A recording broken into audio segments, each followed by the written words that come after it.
소득 상위 10%를 제외한 국민 90%에게 1인당 10만 원을 지급하는 민생회복 소비 쿠폰 2차 신청이 시작됐습니다. 신청자들의 발길이 이어졌습니다. 생활체육 축구 경기에서 주먹을 휘두르고 상대방을 밀치는 폭력 사태가 벌어졌습니다. 선수뿐 아니라 외부인까지 경기장에 들어와 비판받고 있습니다. 충북교육청이 체육시설과 주차장 같은 학교시설을 주민들에게 더 개방하기로 했습니다. 외부인 출입이 늘어나는 만큼 학생 안전이 관건입니다. 네, 시청자 여러분 안녕하십니까? 계속해서 MBC 뉴스투데이 충북입니다. 소비 쿠폰 2차 신청이 충북에서도 시작됐습니다. 특히 추석 명절을 앞두고 돈을 푸는 것이라 내수 진작 효과가 될지 주목되고 있는데요. 비상 경제 상황을 타개하기 위해서 충청북도와 경제단체들도 머리를 맞댔습니다. 보도에 이병선 기자입니다. 이른 시각부터 읍면동 행정복지센터에는 민생회복 소비 쿠폰 신청자들의 발길이 이어졌습니다. 전 국민의 약 90%에 지급되는데 대상자가 맞는지 먼저 확인한 뒤 안내를 받아 신청합니다. 오늘 청주페이 신청됐다는 접수증이고요. 되는 거예요? 네, 청주페이는 내일 10시 이후에 들어갈 거예요. 그 이후에 사용해 주시면 되세요.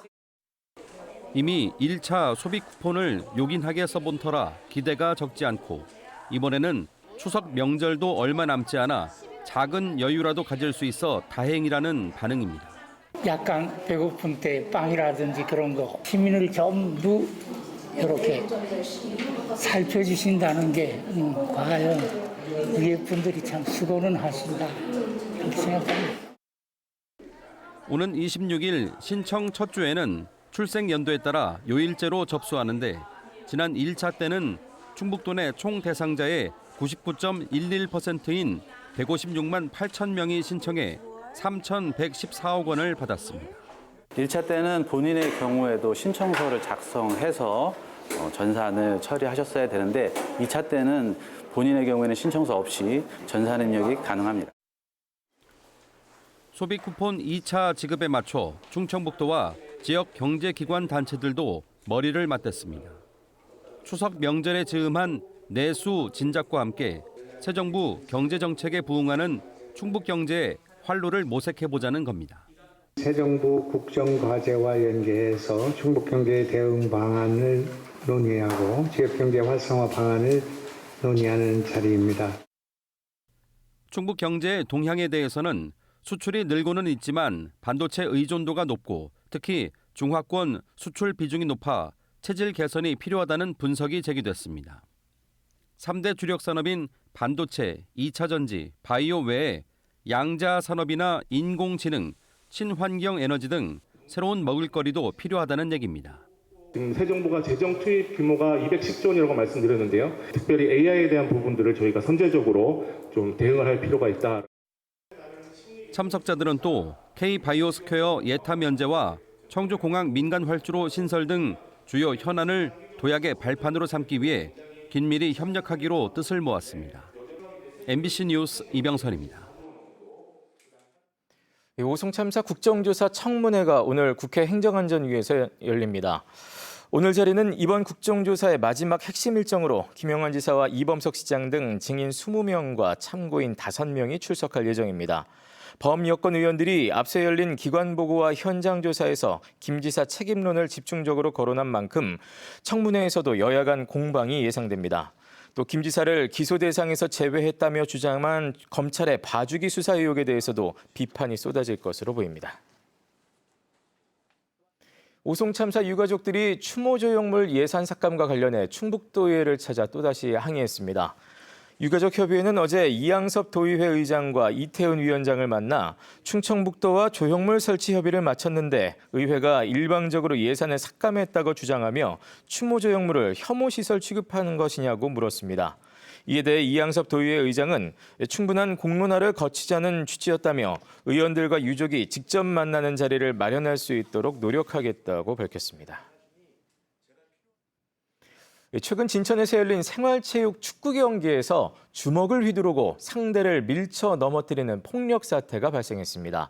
선수들뿐 아니라 외부인까지 경기장에 들어와 혼란을 더했는데요. 스포츠맨십을 잃었다는 비판이 쏟아지고 있습니다. 이승준 기자가 전해드립니다. 지난 14일 진천에서 열린 충북 생활체육대회 작년부 축구 4강전.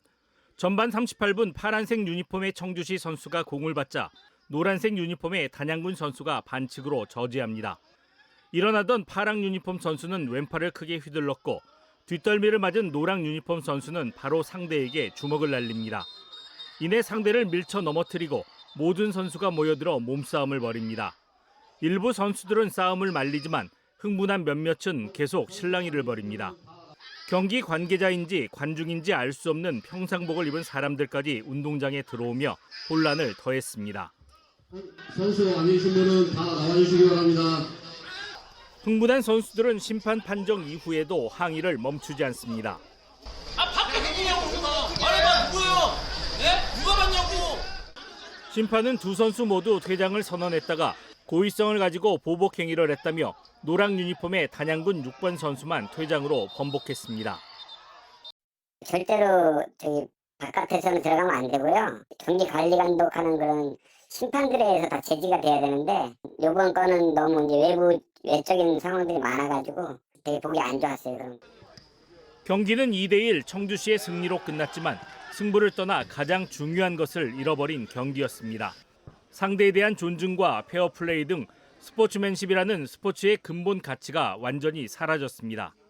영상이 알려지며 유튜브 조회수가 1만 건을 넘어섰고 비난 댓글이 이어지고 있습니다. 경기장 내에서 폭력은 절대 해서는 안 되는 일을 자기들도 뭐 감정상 어떻게 하다 보니까 그렇게 돼가지고 좀. 충북축구협회는 진상을 조사한 뒤 빠른 시일 안에 스포츠공정위원회를 열어 관련자들을 징계할 예정입니다.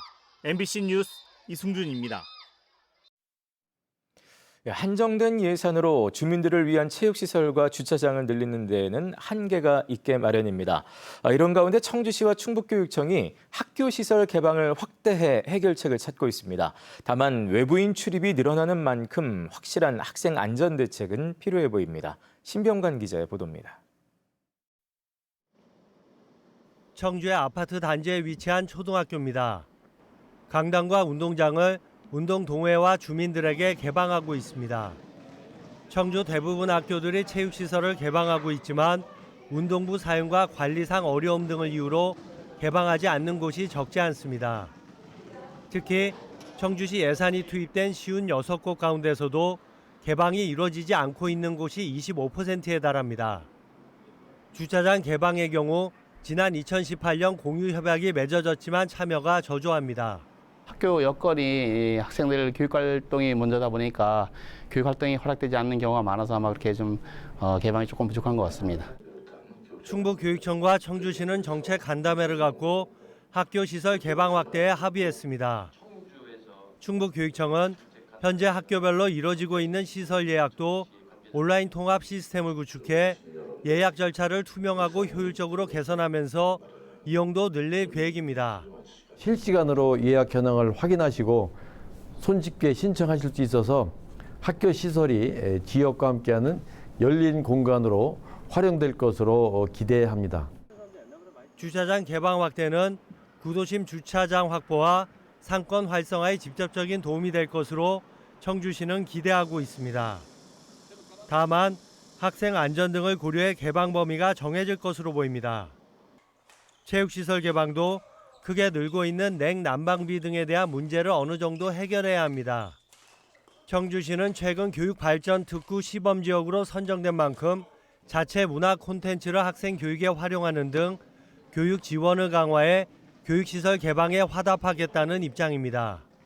다양한 문화체험 교육 등을 통해서 훨씬 다양하고 확대된 교육 환경을 만들 수 있게 되고 학생들의 돌봄 공백을 해소하는 데도 청주시 관할 시설 활용이 검토됩니다. 충북교육청과 청주시는 이 밖에도 지역 전략 산업 인재 양성과 맞춤형 취업 창업 기반 강화에 교육 인프라를 적극 공유해 나갈 예정입니다. MBC 뉴스 신병관입니다.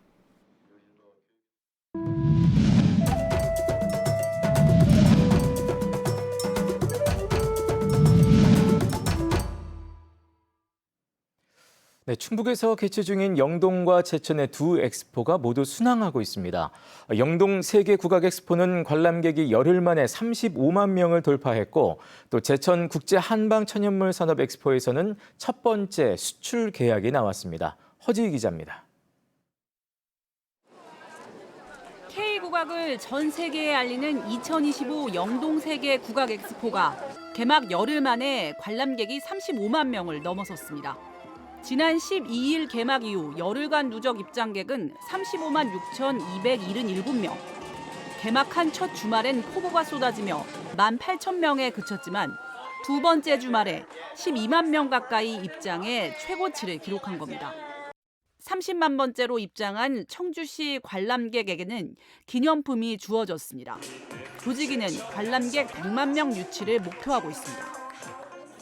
지난 20일 개막한 2025 제천국제 한방 천연물 산업 엑스포에선 첫 수출 계약이 체결됐습니다. 첫 계약을 따낸 주인공은 음성 소재 화장품 전문 기업 주식회사 뷰니크로 태국 화장품 전문 업체 탑코스모 그룹과 150만 달러 규모 수출 협약을 체결해 태국 시장에 우리 천연물 바이오 소재 원료로 제작된 K 화장품을 선보이게 됐습니다. 이번 엑스포는 다음 달 19일까지 진행되는데 산업관에 국내외 286개 기업이 참가해 제품 홍보와 기업 간 교류를 하게 됩니다. 한편 엑스포 조직위는 기업과 기관을 통한 후원금이 6억 원을 넘어 목표치를 조기 달성해 지역사회와 산업계의 높은 관심이 확인됐다고 설명했습니다. MBC 뉴스 허지입니다. 대전의 한 초등학교에서 귀가하던 1학년 여학생을 살해한 혐의로 재판에 넘겨진 전직교사 명재환 씨에게 검찰이 사형을 구형했습니다. 명 씨 측이 요청한 정신감정에서 심신미약 상태 취지의 결과가 나왔지만 검찰은 계획적이고 잔혹한 범죄라며 법정 최고형을 요청했습니다. 김광현 기자입니다. 지난 2월 대전의 한 초등학교에서 귀가하던 초등학교 1학년 고 김하늘 양을 유인해 살해한 40대 전직교사 명재환. 대전지법에서 열린 공판에서 검찰은 명 씨가 아무런 죄 없는 아동을 잔혹하게 살해했다며 법정 최고형인 사형을 구형했습니다. 범행 전부터 살인 도구와 수법 등을 검색했고 방음 처리가 된 시청각실을 범행 장소로 정해 마지막으로 교실을 나선 학생을 기다렸다 범행했다는 겁니다. 특히 명 씨가 범행 직전 남편과의 통화에서 나만 불행할 수 없다며 한 명만 걸려라라고 말했고 내 돈으로 보상해야 하느냐는 말도 했다며 자신의 행동의 의미와 결과를 충분히 인식하고 범행했다고 강조했습니다. 명 씨 측의 요청으로 이뤄진 정신감정에서는 심신미약 상태였다는 취지의 결과가 나왔지만 검찰은 앞서 정반대 결과를 내놓은 전문의 자문 등을 근거로 공방을 벌였습니다.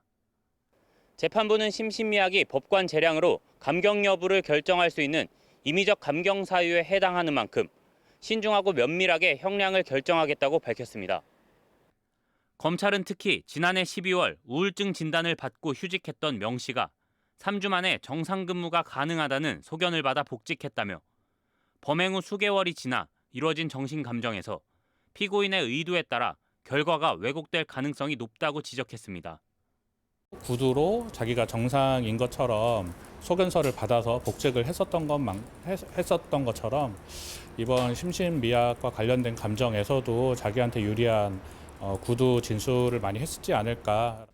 마스크를 쓰고 법정에 나온 명 씨는 소중한 목숨을 잃게 된 하늘이와 세상이 무너지는 슬픔을 겪게 된 유가족에게 사과한다며 살아있는 동안 반성하겠다고 덤덤하게 입장을 밝혔습니다. 울음을 삼키며 재판을 방청한 유족들은 명 씨의 최후 진술을 들으며 슬픔과 분노를 억누르지 못했습니다. MBC 뉴스 김광현입니다.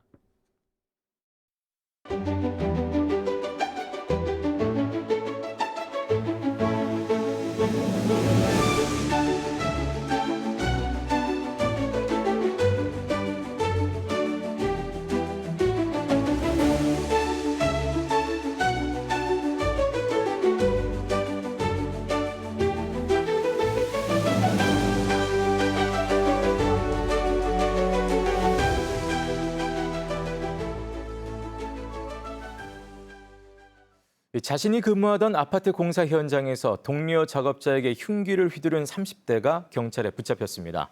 청주 청원경찰서는 지난 20일 오전 8시 40분쯤 청주시 서원구의 한 아파트 공사 현장에서 상급자에게 흉기를 휘둘러 다치게 한 30대 남성을 특수상해 혐의로 체포해 불구속 입건했습니다. 이 남성은 경찰 조사에서 과도하게 업무를 지시해 불만을 품고 범행을 저질렀다고 말했습니다. 지난달 대규모 단수 사태를 겪은 증평군이 한국수자원공사에 피해 보상과 송수관로 복선화를 촉구했습니다. 이재영 증평군수는 한국수자원공사를 방문해 단수 사태는 단일 송수관 시스템의 구조적 문제에서 비롯됐다며 관로 복선화 구간 확대와 보상 대책 마련을 요구했습니다. 앞서 지난달 5일 보강천에 매설된 송수관로가 파손되면서 증평읍 전역 18,000세대가 사흘 동안 단수를 겪었고 이와 관련해 435건의 피해 신고가 접수됐습니다. 청사가 비좁아 어려움을 겪었던 진천군이 옛 농민과학관을 리모델링해 군청사 별관 2동을 개청했습니다. 진천군은 25억 원을 들여 진천군 청사와 300m가량 떨어져 있는 건물을 지하 1층, 지상 3층 규모로 개축했습니다. 1층은 민원 안내실과 로비로 꾸며졌으며 2층은 기업 지원과가, 3층은 건설 하천과가 들어섰습니다. 청주 에어로폴리스 3지구에 대한 토지 보상이 시작됩니다. 충북경제자유구역청은 에어로폴리스 3지구에 대한 지작물 현장 실사와 감정평가가 마무리돼 다음 달부터는 손실보상액을 기준으로 협의보상에 착수한다고 밝혔습니다. 충북경자청은 장기간 개발 제한으로 인한 주민 애로를 해소하고 사업의 첫 단계를 밟는 데 의미가 있다고 설명했습니다.